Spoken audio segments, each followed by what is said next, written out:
Hello बच्चों, एक बार फिर से कंटिन्यू करते हैं आज की क्लास है। तो आज 9th क्लास में जो चैप्टर चल रहा था संख्या पद्धति, उसमें मैं डिस्कस करने जा रहा हूँ वास्तविक संख्याओं पर संक्रियाएं।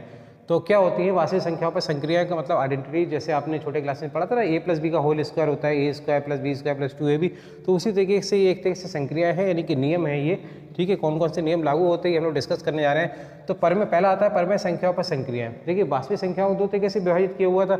वे सारी संख्या जिन्हें हम संख्या रेखा पर प्रदर्शित कर सकते हैं वास्तविक संख्या कहलाती है। तो उनमें पहली संख्या कौन सी होती है? परमेय संख्या। दूसरी कौन सी हो सकती है? अपरमेय संख्या। तो पहले हम लोग डिस्कस करते हैं परमेय संख्याओं पर संक्रियाएं। तो इसको हमने दो तरीके से विभाजित किया हुआ है, परमेय संख्याओं पर योग की संक्रियाओं के लिए। तो इसके लिए हम लोग मान लेते हैं, माना ए बी सी तीन परमेय संख्याएं हैं। ठीक है, तो सबसे पहला जो नियम आता है उसे बोलते हैं समरक प्रगुण।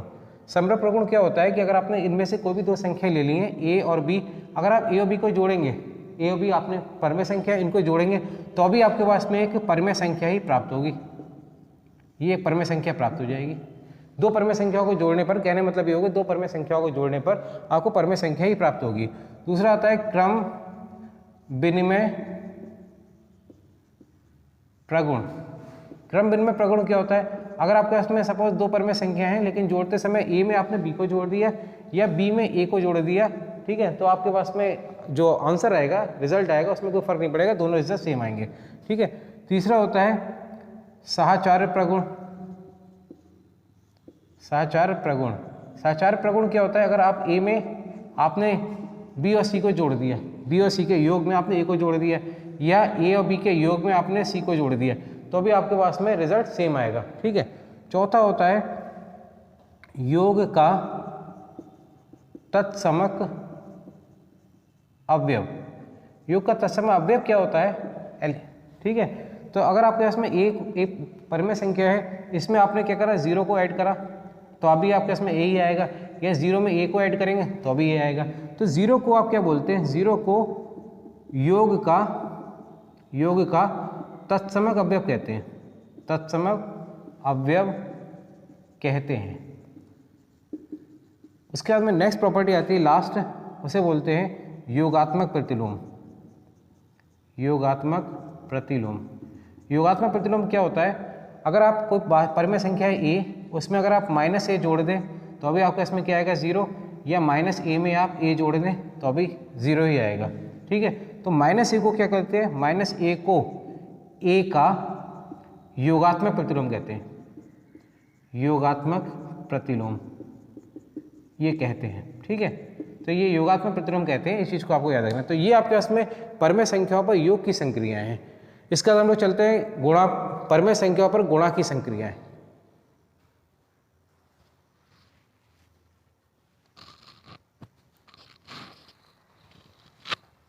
देखिए, तो यहाँ पर थोड़ा सा चेंज कर देते हैं, परमेय संख्या पर गुणा की संक्रियाएं। तो यहाँ पर पॉइंट नंबर 1 2 हो जाएगा। अब ये पहले वाला पॉइंट नंबर 1 था। तो कुछ हमारे पास में इसमें से प्रगुण मिलते जुलते ही हैं। अब देखिए तरीका यही रहेगा, मान लेते हैं हमारे पास में तीन परमेय संख्या ए और बी सी हैं। तो पहला वाला समरक प्रगुण क्या होता है? अगर ए और बी की गुणा करें तो अभी आपके पास में क्या होगा? परमेय संख्या मिलेगी। मतलब इसका क्या हुआ? मतलब ये हो कि अगर आपके पास में दो परमेय संख्याओं के आपस में गुणा कर देंगे तो अभी आपके पास में एक परमेय संख्या ही प्राप्त होती है। दूसरा होता है क्रम विनिमय प्रगुण। क्रम विनिमय प्रगुण क्या होता है? अगर आपने ए और बी की गुणा करें या बी और ए की गुणा करें तो क्रम बदलने से परमेय संख्याओं के जो रिजल्ट आएगा उसके ऊपर कोई फर्क नहीं पड़ेगा।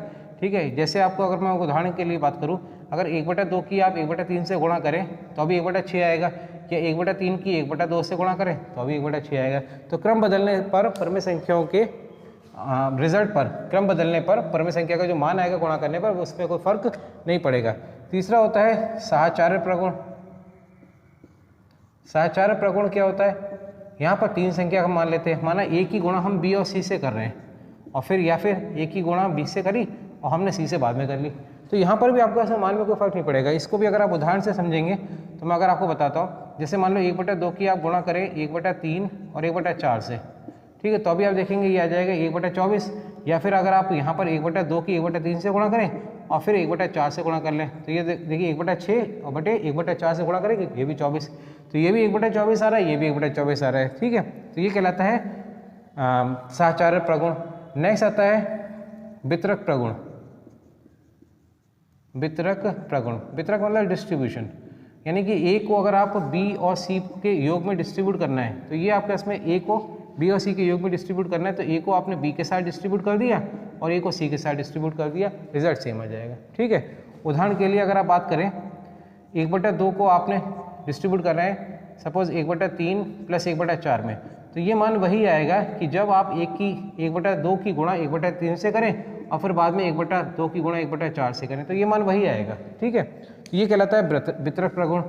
उसके बाद में जो नेक्स्ट प्रगुण आता है उसका नाम है गुणा का तत्समक अवयव। गुणा का तत्समक अवयव क्या होता है? अगर आपके पास में सपोज कर लेते हैं एक परिमेय संख्या ए है, उसकी अगर आप गुणा कर रहे हैं 1 से तो भी आपका इसमें क्या आएगा ए, या 1 की ए से गुणा करें तो भी ए आएगा। तो 1 को गुणा का तत्समक अवयव कहते हैं, तत्समक अवयव कहते हैं। ठीक है, और एक लास्ट में आती है छठी प्रॉपर्टी, यहाँ पर मैं लिख देता हूँ। छठी प्रॉपर्टी क्या आती है, उसे बोलते हैं गुणात्मक प्रतिलोम, दैट इज कॉल्ड गुणात्मक प्रतिलोम। गुणात्मक प्रतिलोम क्या होता है? अगर आप ए की गुणा 1/a से करें तो भी आपका इसमें आइडेंटिटी यानी कि गुणात्मक तत्समक अवयव आ जाएगा, या 1/a की गुणा a से करें तो 1/a को जो है a का गुणात्मक प्रतिलोम कहते हैं, गुणात्मक प्रतिलोम, प्रतिलोम कहते हैं। ठीक है, तो ये आपके पास में 6 प्रगुण मैंने बताए प्रतिलोम कहते हैं। अब इसके अगर उदाहरण की बात करें, आपसे कहा जा रहा है कि 1/2 का गुणात्मक प्रतिलोम निकालिए, तो 1/2 का गुणात्मक प्रतिलोम क्या हो जाएगा? 1/2 का अगर आपसे कहा जा रहा था गुणात्मक प्रतिलोम निकालिए तो क्या हो जाएगा? तो 1/1/2 यानी कि सिंप्लीफाई करेंगे तो 2 आ जाएगा, तो 1/2 का गुणात्मक प्रतिलोम 2 हो जाएगा। ठीक है, तो ये आपके पास में थे। इसके बाद में हम लोग चलते हैं अपरिमेय संख्याओं पर संक्रियाएं। मुझे उम्मीद है कि क्लियर हो गया होगा। नेक्स्ट अपरिमेय संख्याओं पर संक्रियाएं।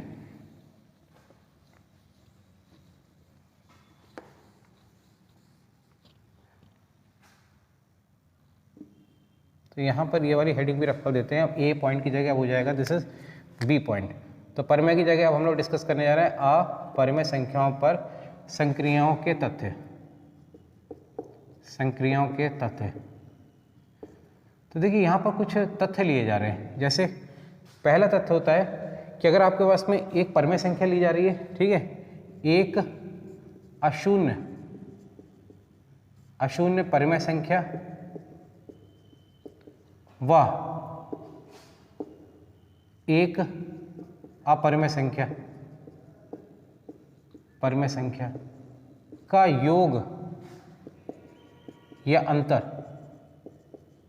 सदैव अपरिमेय संख्या होता है। तो ये पहला तथ्य है कि अगर आपके पास में एक आपने परिमेय संख्या होता है, एक परिमेय संख्या आपने ली है, अशून्य है, ठीक है, शून्य भी एक्चुअल परिमेय संख्या होती है उसको छोड़कर। तो उदाहरण के लिए अगर बात करें, जैसे मैं बात करूं कि अगर 2 आपके पास में कैसी संख्या है? परिमेय संख्या है। √3 कैसी संख्या है? अपरिमेय संख्या है। तो इसका जो रिजल्ट आएगा वो क्या हो जाएगा? एक अपरिमेय संख्या बन जाएगा, ये एक अपरिमेय संख्या हो जाएगा। ठीक है, तो ये पहला नियम होता है। ऐसे ही दूसरे नियम की बात करें, अगर एक अशून्य परिमेय संख्या व एक अपरिमेय संख्या का गुणा करें या भाग सदैव अपरिमेय संख्या ही होता है, अपरिमेय संख्या होता है। ठीक है, तो इसके लिए भी अगर हम उदाहरण के लिए अगर देखें, जैसे मान लेते हैं 2 को, ठीक है, हम भाग कर रहे हैं या गुणा कर रहे हैं √3 से, तो 2 √3 यानी कि 2 √3 हो जाएगा। ये कैसी संख्या हो जाएगी? ये एक तरीके से अपरिमेय संख्या हो जाएगी, ये एक अपरिमेय संख्या बन जाएगी। ठीक है, ऐसे ही अगर आपके पास में 2 को √3 से भाग कर लें, ठीक है, सही है भाई, तो अभी आपका इसमें क्या आ जाएगा? 2/√3 कैसी आ जाएगी? ये भी अपरिमेय संख्या आ जाएगी। कुछ स्पेशल केसेस की अगर बात करूँ, मान लेते हैं हमारे पास में एक चीज़ और है, यहाँ पर अशून्य वर्ड यूज़ किया हुआ है। ठीक है, अब नेक्स्ट आता है थर्ड, कुछ स्पेशल केस में आता है, जैसे कि अब थर्ड के केस में आता है, यानी कि हमारे पास में दो अपरिमेय संख्याओं की अगर मैं बात करूँ तो मैं इसके ऊपर वाले पॉइंट को रख कर देता हूँ। तो ये फर्स्ट थर्ड पॉइंट यहाँ पर डिस्कस कर लेते हैं हम लोग। तो देखिए थर्ड पॉइंट हो जाएगा, this is the third point discuss करने जा रहे हैं। दो अपरिमेय संख्या है, दो अपरिमेय संख्या की बात कर रहा हूँ मैं। अपरिमेय संख्या का योग, दो अपरिमेय संख्याओं का योग, संख्याओं का योग करें या अंतर करें या गुणा करें या भाग करें। तो ये जो है दो अपरिमेय संख्याओं का योग है या अंतर है या गुणा या भाग, ठीक है। एक परिमेय संख्या भी हो सकता है, एक परिमेय संख्या या अपरिमेय संख्या हो सकता है, या अपरिमेय संख्या होता है, ठीक है। दो परिमेय संख्याओं को अगर हमने योग करें गुणा करें, जैसे उदाहरण के लिए अगर समझेंगे तो जल्दी समझ आ जाएगा। जैसे मान लेते हैं हमारे पास में एक परिमेय संख्या √2 और एक परिमेय संख्या अगर हम जोड़ रहे हैं, तो ये अब दोनों अपरिमेय संख्या हैं, योग करेंगे तो कैसी संख्या मिलेगी? ये अपरिमेय संख्या मिलेगी, अपरिमेय संख्या। लेकिन अगर हमने इसकी जगह ये ले लिया √3 और अगली कौन सी ले ली? -√3, ये क्या हो जाएगा? 0, जो कैसी संख्या है? परिमेय संख्या है, ठीक है। नेक्स्ट आता है ऐसे ही अंतर, ठीक है। ऐसे अंतर के लिए कर सकते हैं, गुणा के लिए देखते हैं। मान लीजिए √3 की √2 से गुणा कर रहे हैं तो ये हो जाएगा √6, तो जो कैसी संख्या होती है? अपरिमेय संख्या होती है, ये एक अपरिमेय संख्या होती है। दूसरा आता है √3 की, है ना, √3 से ही कर लें गुणा तो कितना हो जाएगा? 3, जो एक परिमेय संख्या होती है, ठीक है। नेक्स्ट इसी तरीके से अगर हम लोग डिस्कस करें √3 की भाग की अगर बात करें, भाग करें √2 से, तो ये कैसी संख्या मिल जाएगी? एक अपरिमेय संख्या मिल जाएगी, अपरिमेय संख्या। और इसके अलावा अगर हम डिस्कस करें √3 को भाग कर रहे हैं 2 √3 से, तो देखिए √3 कट जाएगा, 1/2 आ जाएगा, जो कैसी संख्या होती है? परिमेय संख्या होती है, ठीक है। तो इस तरीके से आपके पास में ये आपके पास में थर्ड पॉइंट था कि दो अपरिमेय संख्याओं पर योग या अंतर या गुणा या भाग, एक परिमेय संख्या भी हो सकती है और एक अपरिमेय संख्या भी हो सकती है। इसके बाद में हम लोग डिस्कस करते हैं इन पर कुछ क्वेश्चंस वगैरह, ठीक है, जिससे कि आप एक्सरसाइज कर सकेंगे। तो चलिए अब क्वेश्चंस के ऊपर डिस्कस करते हैं।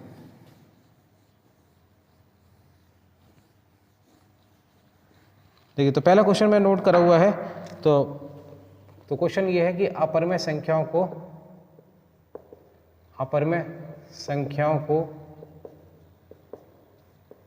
सरल करना, ये कंसेप्ट हम लोग डिस्कस करने जा रहे हैं। तो कैसे सरल करेंगे? जैसे पहला क्वेश्चन लेते हैं, फर्स्ट क्वेश्चन है कि 3 + √3 की गुणा करनी है 2 + √3 से। तो गुणा करने का तरीका मालूम है, वितरक प्रगुण लगा सकते हैं। 3 की 2 से करेंगे, 3 की 3 से करेंगे, तो 3 की 2 से करेंगे, 3 दूनी 6 हो जाएगा, और 3 की √3 से 3 √3 हो जाएगा, प्लस √3 की 2 से करेंगे तो 2 √3 हो जाएगा, प्लस √3 के √3 से √3 का स्क्वायर लिख सकते हैं, ठीक है। तो ये सिंप्लीफाई करेंगे तो 3 + 3 √3 प्लस 2 √3 और 3 का स्क्वायर यानी कि √3 की √3 से गुणा करेंगे, कितना हो जाएगा? 3। अब सबको जोड़ लीजिए, परिमेय संख्या जोड़ लेंगे, 3 और 6 9 हो जाएगा, प्लस यहाँ हो जाएगा 5 √3। तो ये इस तरीके से इसका आंसर आ जाएगा। नेक्स्ट क्वेश्चन इसी तरीके से और सिंप्लीफाई करने के लिए है, सरल करने के लिए, वो है 8 √15 भाग 2 √3। तो देखिए 8 √15 को √15 भाग करना है 2 √3 से, तो हमारे पास है 15 √15 का अगर हम गुणनखंड करेंगे तो क्या आ जाएगा? √3 × 5, 3 पंजे 15 ही होता है, √3। इसको अगर अलग अलग कर लेंगे तो √3 अलग हो जाएगा, √5 अलग हो जाएगा, बटे 2 √3। √3 से √3 कट जाएगा, 2 से 8 कट जाएगा 4, तो 4√5, ये इसका आंसर आ जाएगा, ठीक है। तो दिस वाज क्वेश्चन नंबर 3। एक और क्वेश्चन डिस्कस करते हैं, वो है √5 + √2 का होल स्क्वायर। तो होल स्क्वायर के लिए फॉर्मूला आपको मालूम है, a + b का होल स्क्वायर क्या होता है? वो होता है a स्क्वायर, यानी कि अगर मैं इसका स्क्वायर लिखता हूँ तो ये हो जाएगा a स्क्वायर मतलब √5 का स्क्वायर, प्लस b स्क्वायर √2 का स्क्वायर, प्लस 2 √5 × √2। तो √5 का स्क्वायर 5 हो जाएगा, √2 का स्क्वायर 2 हो जाएगा, 5 2 से 10 हो जाएगा, और इससे जब आप जोड़ लेंगे 5 और 2 7 हो जाएगा, 7 + 2 √10 ये हो जाएगा, ठीक है, तो ये 3 क्वेश्चन मैं नोट कर लिए। एक चौथा क्वेश्चन और मैं करवा देता हूँ। 4 क्वेश्चन आपकी आई थिंक बुक के क्वेश्चन हैं ये, और इसके बाद में आप अपनी एक्सरसाइज कर सकते हैं। 4th क्वेश्चन देखिए, 4th क्वेश्चन है √5 माइनस √3 इंटू √5 प्लस √3। ये भी सिंपल है। ये फॉर्मूला जो आ रहा है आप देखो, a minus B A plus B, छोटे क्लास में पढ़ा हुआ है ये भी। A square minus B square, √5 का स्क्वायर माइनस √3 का स्क्वायर। √5 का स्क्वायर कितना होता है? √5 की √5 से मल्टीप्लाई 5 हो जाएगा। √3 का स्क्वायर √3 इंटू 3 हो जाएगा, तो 5 माइनस 3 हो जाएगा 2। ठीक है, तो इस तरीके से ये सॉल्व हो गया। तो ये आपके पास में इन्हीं संक्रियाओं के ऊपर क्वेश्चन थे।